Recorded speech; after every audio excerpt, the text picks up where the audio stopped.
जी पंजाब हरियाणा हिमाचल देख रहे दर्शकों का स्वागत है। मैं हाँ तुहाडे नाल गौरव शुक्ला हाज़र हाँ शॉर्ट एंड शार्प 52 दे नाल 52 खबरां तुहानूं दिखावांगे जिस दे विच पूरे देश का हाल होएगा ते खास तौर ते नज़र पंजाब ते। शुरुआत करते हैं फटाफट खबरां दे सफर की। मिशन 2017 की तैयारियों दे विच लग्या श्रोमणी अकाली दल। मुख मंत्री सरदार प्रकाश सिंह बादल ने लंबे च किया संगत दर्शन। कहा चोणां वेले कई सियासी फ्रंट बनते हैं पर अकाली दल नूं नहीं पवेगा कोई फर्क। तो शाम तकरीबन 7 बजे होगी कोर कमेटी की बैठक। मुख मंत्री सरदार प्रकाश सिंह बादल ने कहा कोई भी फ्रंट लोगों ते कोई प्रभाव नहीं पा सकता। उन्होंने कहा कि अजिहे फ्रंट चोणां वेले आउंदे रहिंदे ने। प्रताप सिंह बाजवा वालों चौथे फ्रंट नूं रलेवें दा सद्दा देण ते उन्होंने कहा कि कोई किसे नाल भी रले सानूं फर्क नहीं पैंदा। कोई नहीं परवाह करना जी। देखो एवें कोई अज गल करे मैं अकाली दल तो अड होके आपदा बना ला की बनूगा, एवें वहम हुंदा लोकां नूं भी पता नहीं। उदों मैं आप दी गल दसदा जेड़े अकाली दल करके मेरे नाल अज मैं अड बना ला, मेरे नाल कोई नहीं। ये उन्हां दी मर्जी है जी। हुण किसी पार्टी ने सद्दा दिता है, किसी ने अकाली दल के महिला विंग ने भी चोणां लई तेज की सरगर्मी। 90 विधान सभा हल्कियां च महिला विंग करेगा कॉन्फ्रेंस। विंग की प्रधान बीबी जगीर कौर ने दी जानकारी। सारे हल्के जिहड़े है खास करके जिहड़े श्रोमणी अकाली दल के कैंडीडेट जिथे लड़ रहे हैं, सब तो पहला मैं उत्थे कॉन्फ्रेंस करन जा रही हूँ। सब तो पहला दिन जिहड़ा अटारी, अजनाला, राजा सांसी, परसों नूं मोगा, निहालगढ़ ते बाघा पुराना। इस तरह लगातार 3 रोज़ दी कॉन्फ्रेंसां मैं करांगी ते जिहदे विच हज़ारां दी गिनती च बीबीआं नूं असीं संबोधन करांगे। उत्थे इस मौके उत्ते उन्होंने अपनी विरोधी पार्टियों ते भी जम के निशाना लगाया। बीबी जगीर कौर ने कहा कि चोणां तो पहला ही विरोधी पार्टियां खेरू खेरू हो चुकियां ने। आम आदमी पार्टी ते तिखा तंज कसदे होए कहा कि कांग्रेस के आधारहीन होने की वजह करके तीजी पार्टी का जन्म होया, पर अकाली दल का मुकाबला पहला भी कांग्रेस नाल सी अते इस बार भी कांग्रेस दे नाल ही रहे।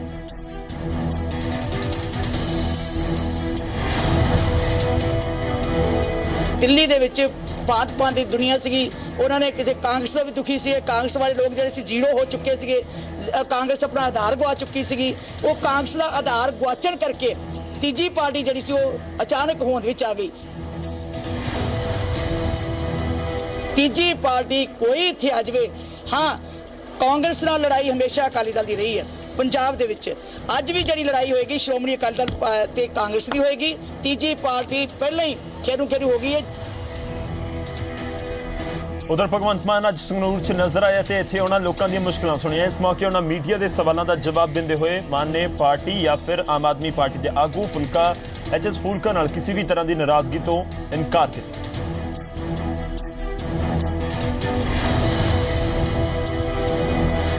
मैं पार्टी तो 3-4 दिन की बकायदा छुट्टी ली सी क्योंकि मेरे कुछ परिवारक रुझेवें सी। आम आदमी पार्टी आम लोगों चों निकली हुई पार्टी, असीं अपने खून पसीने नाल बनाई हुई पार्टी। इनू छड्ड के असीं किते नहीं जा रहे, ना ही कोई साडा किसी अहुदे दा दावा है।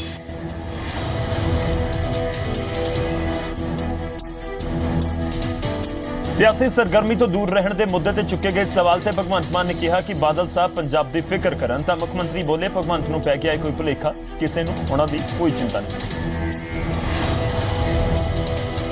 बादल साहब नूं मैं कहा कि मेरी फिक्र ना करो, मैनू ना लभो। बादल साहब जे लभना ही है तो गुरु ग्रंथ साहब की बेअदबी करने वाले दोषियों नूं लभो। जे लभना ही है तो बाइबल कलां दे विच कीर्तन करदी संगत ते गोलियां चला के 2 मुंडियां नूं शहीद करने वाली अणपछाती पुलिस लभो। जे लभना ही है तो 12,000 करोड़ के अनाज घटाले का दोषी लभो। जे लभना ही है तो चिट्टे के व्यापारी लभो। जे लभना ही ने तो बेरोजगार मुंडियां लई नौकरियां लभो। मलेरकोटला बेअदबी मामले च दिल्ली के आम आदमी पार्टी के विधायक नरेश यादव अदालत दे विच पेश हुए। उन्होंने बेल बॉन्ड भरिया। अदालत वालों 1 अक्तूबर को पूरे मामले की अगली तारीख रखी गई।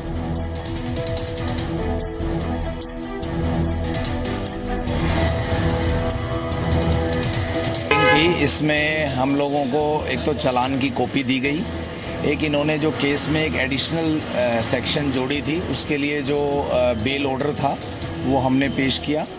और बेल बॉन्ड जो श्योरिटी था वो हमने पेश किया और नेक्स्ट डेट ऑफ हियरिंग दी है इन्होंने 1 अक्टूबर। लेकिन इसमें संगरूर के लिए है। लेकिन इसमें सबसे ज़्यादा जो आज आश्चर्यचकित एक बात हमने देखी चालान में, जो 124A जो इन्होंने जोड़ी है उसमें इस केस से किसी तरह का कोई लिंक कहीं जुड़ता नहीं है। 1984 सिख नस्लकुशी मामले 'ਚ ਦਿੱਲੀ ਹਾਈ ਕੋਰਟ ਦੇ ਵਿੱਚ ਹੋਈ ਸੁਣਵਾਈ। ਸੱਜਣ ਕੁਮਾਰ ਨੇ ਡਿਵੀਜ਼ਨ ਬੈਂਚ ਦੇ ਜੱਜ ਤੇ ਲਗਾਏ ਗੰਭੀਰ ਇਲਜ਼ਾਮ। ਜੱਜ ਨੂੰ ਬਦਲਣ ਦੀ ਮੰਗ ਕੀਤੀ ਹੈ ਤੇ ਅਦਾਲਤ ਨੇ 3 ਦਿਨ ਦੇ ਅੰਦਰ ਹਲਫਨਾਮਾ ਦੇਣ ਨੂੰ। ਉਹ ਅੱਜ ਸਾਰੀਆਂ ਅਪੀਲ ਸੁਣਵਾਈ ਦੇ ਉੱਤੇ ਆਈਆਂ ਤੇ ਸੱਜਣ ਕੁਮਾਰ ਦੇ ਵਕੀਲ ਨੇ ਅੱਜ ਬੜੀ ਅਜੀਬ ਜਿਹੀ ਗੱਲ ਕੀਤੀ। ਉਹਨੇ ਕੋਰਟ ਦੇ ਵਿੱਚ ਇੱਕ ਜੱਜ ਸਾਹਿਬ ਜੋ ਡਿਵੀਜ਼ਨ ਬੈਂਚ ਦੇ 2 ਜੱਜਾਂ ਦਾ, ਜਸਟਿਸ ਗੀਤਾ ਮਿੱਤਲ ਤੇ ਨਾਲ ਜਸਟਿਸ PS ਤੇਜੀ, ਜਸਟਿਸ ਪ੍ਰਕਾਸ਼ ਸਿੰਘ ਤੇਜੀ, ਉਹਨਾਂ ਨੇ ਜਸਟਿਸ ਤੇਜੀ ਦੇ ਖਿਲਾਫ ਇਲਜ਼ਾਮ ਲਗਾਤੇ। ਫਿਰ ਬਾਅਦ 'ਚ ਉਹਨਾਂ ਨੇ ਕਿਹਾ ਕਿ ਜੀ ਇਹ ਪਰਸਨਲੀ ਇੰਟਰਸਟਡ ਨੇ, ਇਸ ਕਰਕੇ ਇਹ ਜਸਟਿਸ ਤੇਜੀ ਨੂੰ ਇਹ ਕੇਸ ਨਹੀਂ ਸੁਣਨਾ ਚਾਹੀਦਾ। ਤਾਂ ਇਸ ਗੱਲ ਦੇ ਉੱਤੇ ਕੋਰਟ ਬਹੁਤ ਨਾਰਾਜ਼ ਹੋਈ। ਜਸਟਿਸ ਗੀਤਾ ਮਿੱਤਲ ਨੇ ਕਿਹਾ ਸੱਜਣ ਕੁਮਾਰ ਨੂੰ ਕਿ ਤੂੰ ਐਪਲੀਕੇਸ਼ਨ ਫਾਈਲ ਕਰਤੀ, ਆਪਣਾ ਐਫੀਡੇਵਿਟ ਨਾਲ ਫਾਈਲ ਕਰ ਵੀ ਅਸੀਂ ਫਿਰ ਇਹਨੂੰ ਡੀਲ ਕਰਦੇ ਹਾਂ।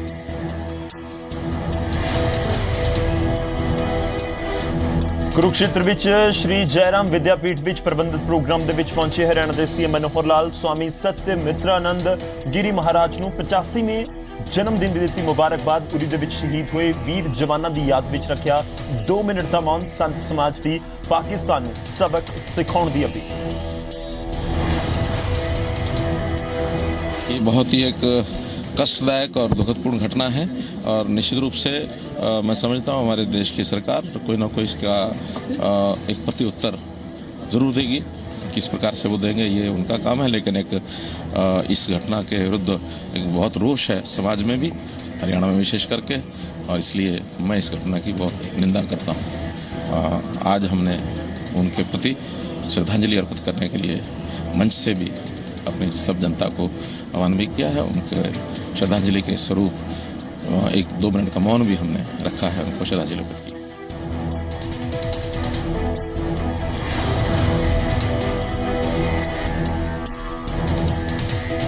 उधर रोहतक पहुंचे खजाना मंत्री कैप्टन अभिमन्यु ने अपनी ही पार्टी के 2 सीनियर आगुओं से लगाए इल्जामों का जवाब दिता। बोले सैनिक हो चुके ने अपनी विश्वसनीयता। कहा अश्विनी चोपड़ा के कोल भ्रिष्टाचार नाल संबंधित तत्थ होण तां पेश करांगे करड़ी कार्रवाई। हुड्डा ते भी किता पलटवार।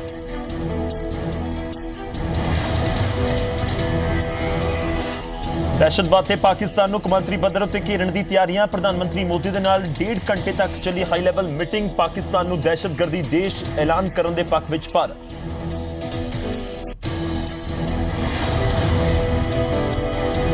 जम्मू कश्मीर के उरी इलाके में दहशतगर्दी हमले तो बाद हिमाचल प्रदेश में भी अलर्ट जारी किया गया। इस बाबत सूबा पुलिस हैडकुआटर वालों सारे जिलों के पुलिस मुखिया अपने अपने जिलों के सुरक्षा करड़ी करने के हुक्म जारी किए गए हैं।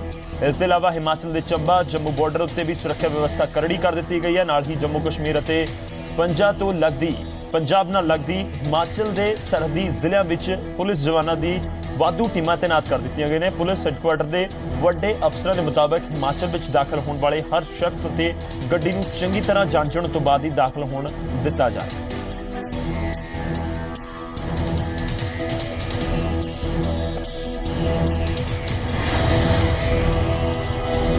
अभी हाल में जो उरी में अनफॉर्चुनेट इंसिडेंट हुआ जिसमें हमारे जवान भी शहीद हुए, उसके मद्देनज़र हमारे जितने भी डिस्ट्रिक्ट एसपीज़ हैं, स्पेशली जो बॉर्डर एरियाज़ हैं, उनको ये कहा गया कि विजिल मेंटेन रखें, खास करके वाइटल इंस्टॉलेशंस पे और हमारे बॉर्डर एरियाज़ में।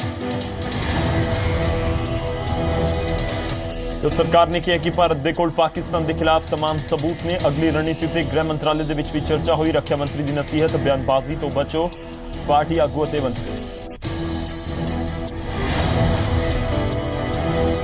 उरी विच शहीद होए फौजियों के घरों उत्ते मातम, पर शहादत ते परिवार वालियां नूं माण। पाकिस्तान के खिलाफ करड़े कदम चुकण की भी कीती मंग। इस विचाले भीजियां अखां दे नाल विदाई दित्ती गई उन्हां जवानां नूं जिन्हां ने अपनी जान कुर्बान की है। उरी दे विच 17 जिहड़े जवान ने शहीद होए ने दहशतगर्दी हमले दे विच ते तस्वीरां बयान कर रहे हैं कि किस तरह के नाल वड्डी गिणती च लोग पहुंच रहे हैं आखिरी विदाई के।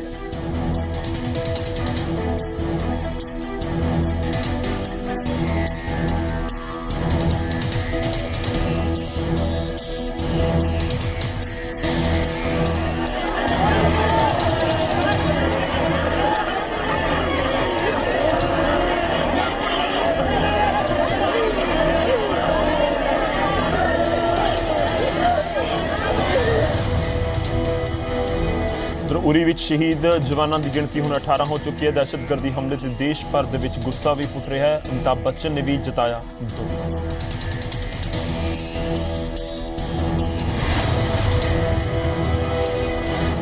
ਉਰੀ ਹਮਲੇ ਤੇ ਬੋਲੇ ਬਾਬਾ ਰਾਮਦੇਵ, ਸਿਰਫ ਬਿਆਨਬਾਜ਼ੀ ਨਾਲ ਨਹੀਂ ਚੱਲੇਗਾ ਕੰਮ, ਦਹਿਸ਼ਤਗਰਦੀ ਠਿਕਾਣਿਆਂ ਤੇ ਵੜ ਕੇ ਕਰਨਾ ਹੋਵੇਗਾ ਹਮਲਾ।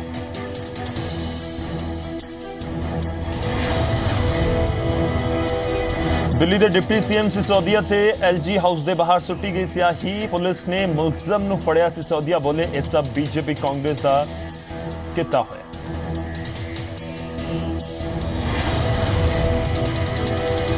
ਆਪਣੀਆਂ ਮੰਗਾਂ ਨੂੰ ਲੈ ਕੇ 2 ਦਿਨਾਂ ਦੀ ਹੜਤਾਲ ਤੇ ਗਏ ਸੂਬੇ ਭਰ ਦੇ ਲੈਬ ਟੈਕਨੀਸ਼ੀਅਨ, ਸਰਕਾਰ ਅਤੇ ਪ੍ਰਸ਼ਾਸਨ ਦੇ ਖਿਲਾਫ ਕੀਤਾ ਰੋਸ ਪ੍ਰਦਰਸ਼ਨ, ਹੜਤਾਲ ਤੋਂ ਬੇਹਾਲ ਹੋਏ ਮਰੀਜ਼।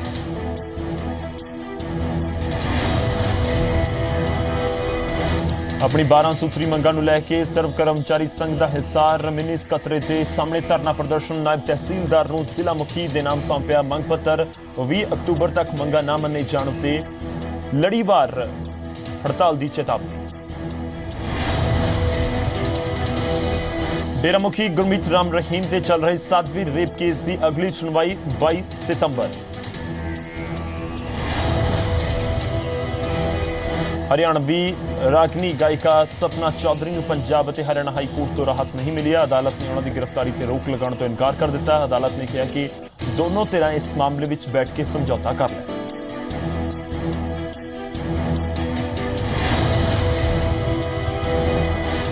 ਪਟਿਆਲਾ ਦੇ ਨਾਭਾ ਰੋਡ ਪੁਲਿਸ ਤੇ ਪੁਲਿਸ ਸਬ ਇੰਸਪੈਕਟਰ ਦੀ ਲਾਸ਼ ਕਾਰ ਦੇ ਵਿੱਚ ਮਿਲਣ ਦੇ ਨਾਲ ਇਲਾਕੇ 'ਚ ਸਨਸਨੀ ਫੈਲ ਗਈ। ਮੌਤ ਦੀ ਵਜ੍ਹਾ ਗੋਲੀ ਲੱਗਣਾ ਦੱਸਿਆ ਜਾ ਰਿਹਾ। ਘਟਨਾ ਵਾਲੀ ਥਾਂ ਤੇ ਪਹੁੰਚੇ ਅਫਸਰਾਂ ਦਾ ਕਹਿਣਾ ਹੈ ਕਿ ਫਿਲਹਾਲ ਮਾਮਲੇ ਦੀ ਪੜਤਾਲ ਕੀਤੀ ਜਾ ਰਹੀ ਹੈ ਤੇ ਇਸ ਦੇ ਬਾਅਦ ਹੀ ਕੁਝ ਕਿਹਾ ਜਾ ਸਕੇਗਾ। ਮ੍ਰਿਤਕ ਪੁਲਿਸ ਅਫਸਰ ਦਾ ਨਾਮ ਸੁਖਦੇਵ ਸਿੰਘ ਦੱਸਿਆ ਗਿਆ ਹੈ। ਲਾਸ਼ ਨੂੰ ਪੋਸਟਮਾਰਟਮ ਦੇ ਲਈ ਰਜਿੰਦਰਾ ਹਸਪਤਾਲ ਭੇਜ ਦਿੱਤਾ ਗਿਆ।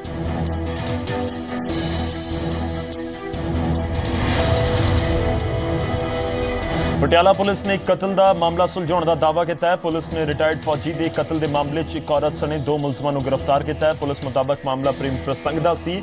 ਮੁਲਜ਼ਮ ਮਹਿਲਾ ਦੇ ਇੱਕ ਸ਼ਖਸ ਨਾਲ ਪ੍ਰੇਮ ਸੰਬੰਧ ਸਨ ਅਤੇ ਨਿਰਮਲ ਸਿੰਘ ਨੂੰ ਰਸਤੇ 'ਚੋਂ ਹਟਾਉਣ ਦੇ ਲਈ ਦੋਵਾਂ ਨੇ ਉਸ ਦਾ ਕਤਲ ਕਰ ਦਿੱਤਾ, ਪਰ ਤਫਤੀਸ਼ ਦੇ ਬਾਅਦ ਸਭ ਬੇਪਰਦਾ ਹੋ ਗਿਆ।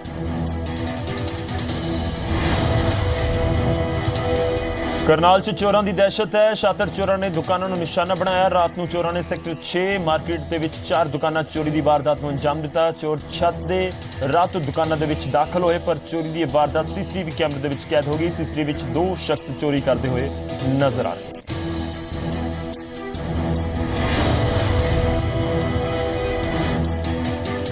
ਬ੍ਰਿਟੇਨ ਵਿੱਚ 51 ਸਾਲ ਦੇ ਸਾਬਕਾ ਫੌਜੀ ਨੂੰ ਅਦਾਲਤ ਨੇ ਸੁਣਾਈ 10 ਮਹੀਨਿਆਂ ਦੀ ਕੈਦ ਦੀ ਸਜ਼ਾ। ਗੁਆਂਢ ਦੇ ਵਿੱਚ ਰਹਿੰਦਿਆਂ ਸਿੱਖ ਮਹਿਲਾਵਾਂ ਤੇ ਨਸਲੀ ਟਿੱਪਣੀ ਕਰਨ ਦਾ ਪਾਇਆ ਗਿਆ ਦੋਸ਼ੀ।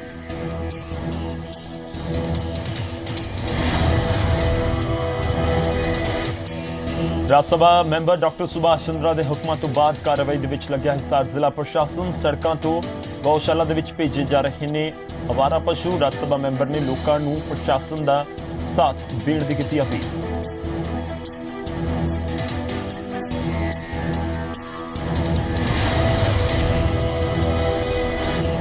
ਰਾਜਸਥਾਨ ਦੀ ਹੱਦ ਨਾਲ ਲੱਗਦੇ ਹਰਿਆਣਾ ਦੇ ਪਿੰਡ ਦੋਰਖੀ 'ਚ ਪੁਲਿਸ ਨੇ ਮਵੇਸ਼ੀਆਂ ਦੀ ਖਲ ਬਰਾਮਦ ਕੀਤੀ। ਇਸ ਦੇ ਇਲਾਵਾ 3 ਮਵੇਸ਼ੀਆਂ ਨੂੰ ਕਬਜ਼ੇ ਦੇ ਵਿੱਚ ਲੈ ਕੇ ਗਊਸ਼ਾਲਾ ਭੇਜਿਆ ਗਿਆ। ਪੁਲਿਸ ਨੇ ਤਕਰੀਬਨ 175 ਮਵੇਸ਼ੀਆਂ ਦੀ ਜਿਹੜੀ ਖਲ ਹੈ ਉਸ ਨੂੰ ਕਬਜ਼ੇ ਦੇ ਵਿੱਚ ਲਿਆ, ਨਾਲ ਹੀ ਗੱਡੀ ਨੂੰ ਵੀ ਕਬਜ਼ੇ ਦੇ ਵਿੱਚ ਲੈ ਲਿਆ।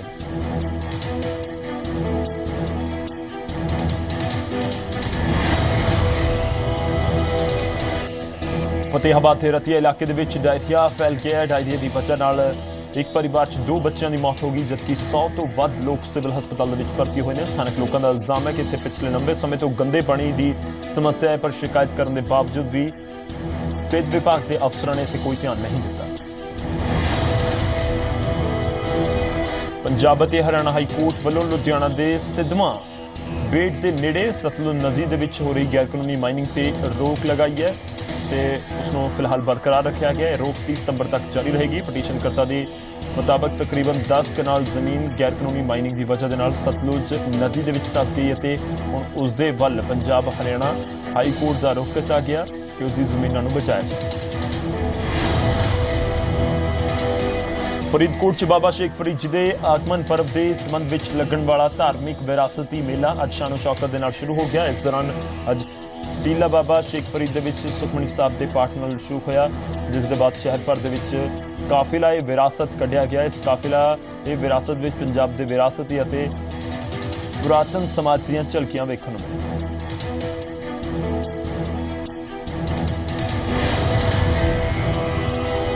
ਹਿਮਾਚਲ ਪ੍ਰਦੇਸ਼ ਸਰਕਾਰ ਵੱਲੋਂ ਨਸ਼ੇ ਦੇ ਬੂਟੇ ਉਖਾੜਨ ਦੀ ਚਲਾਈ ਜਾ ਰਹੀ ਮੁਹਿੰਮ ਦਾ ਚੰਬਾ ਦੇ ਵਿੱਚ ਵੀ ਵੇਖਣ ਨੂੰ ਮਿਲਿਆ ਅਸਰ। ਡਲਹੌਜ਼ੀ, ਚੰਬਾ, ਪਾਂਗੀ ਭਰਮੌਰ ਅਤੇ ਸਾਲੂਨੀ ਸਣੇ ਕਈ ਇਲਾਕਿਆਂ ਦੇ ਵਿੱਚ ਵੱਡੀ ਗਿਣਤੀ ਦੇ ਵਿੱਚ ਪੁੱਟੇ ਗਏ ਭੰਗ ਦੇ ਬੂਟੇ। सफल हुआ ये प्रोग्राम। सरकार ने बहुत ही अच्छा फैसला लिया है, क्योंकि सर ये नशा ऐसा है, ये नशा जो युवाओं को अपनी ओर आकर्षित करता है। जब सरकार ऐसे फैसले लेगी, जब ये चीज़ ही नहीं रहेगी तो युवा नशा कैसे करेंगे। ਹਰਿਆਣਾ 'ਚ ਪਿਛਲੇ 4 ਦਿਨ 'ਚ ਪੈ ਰਹੀ ਜ਼ਬਰਦਸਤ ਗਰਮੀ ਨੇ ਚਲਾਏ ਲੋਕਾਂ ਦੇ ਪਸੀਨੇ। ਆਮ ਤੌਰ ਤੇ ਕਿਤੇ ਜ਼ਿਆਦਾ ਦਰਜ ਕੀਤਾ ਜਾ ਰਿਹਾ ਹੈ ਭਾਰ। जहाँ तक आप तापमान की बात कर रहे हैं, मैक्सिमम तापमान जो है हमारा 36 के आसपास चल रहा है और मिनिमम जो है 26 डिग्री के आसपास चल रहा है, जबकि ये और रूस ਵਿੱਚ ਸੰਸਦ ਦੇ ਹੇਠਲੇ ਸਦਨ ਦੇ ਲਈ ਹੋਈਆਂ ਚੋਣਾਂ ਵਿੱਚ ਰਾਸ਼ਟਰਪਤੀ ਪੁਤਨ ਦੀ ਪਾਰਟੀ ਯੂਨਾਈਟਿਡ ਰਸ਼ੀਆ ਦੀ ਜਿੱਤ।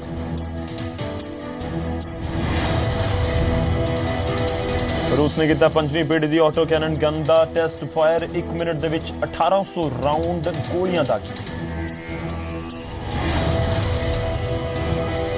चीन के पेंडोंग के हादसे तो बाद मकान की छत से चढ़ी कार ड्राइवर और पैसेंजर बाल-बाल बचे। सलमान खान के नाल एक म्यूजिक वीडियो के नजर आ सकते हैं cricketer Virat Kohli. Belgium DJ players Dimitri Vegas और लाइक माइक के प्रमोटर्स कर रहे हैं गलबात।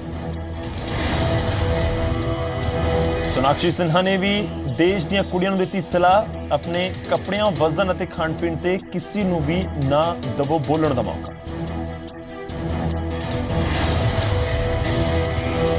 ਸੁਸਾਈਡ ਬੰਬਰਸ ਤੇ ਬਣ ਰਹੀ ਆਪਣੀ ਫਿਲਮ ਟੋਡਬਾਜ਼ ਦੇ ਵਿੱਚ ਆਰਮੀ ਆਫੀਸਰ ਬਣਨਗੇ ਸੰਜੇ ਦੱਤ। ਗਰੀਸ਼ ਮਲਿਕ ਕਰਨਗੇ ਫਿਲਮ ਦਾ ਨਿਰਦੇਸ਼ਨ।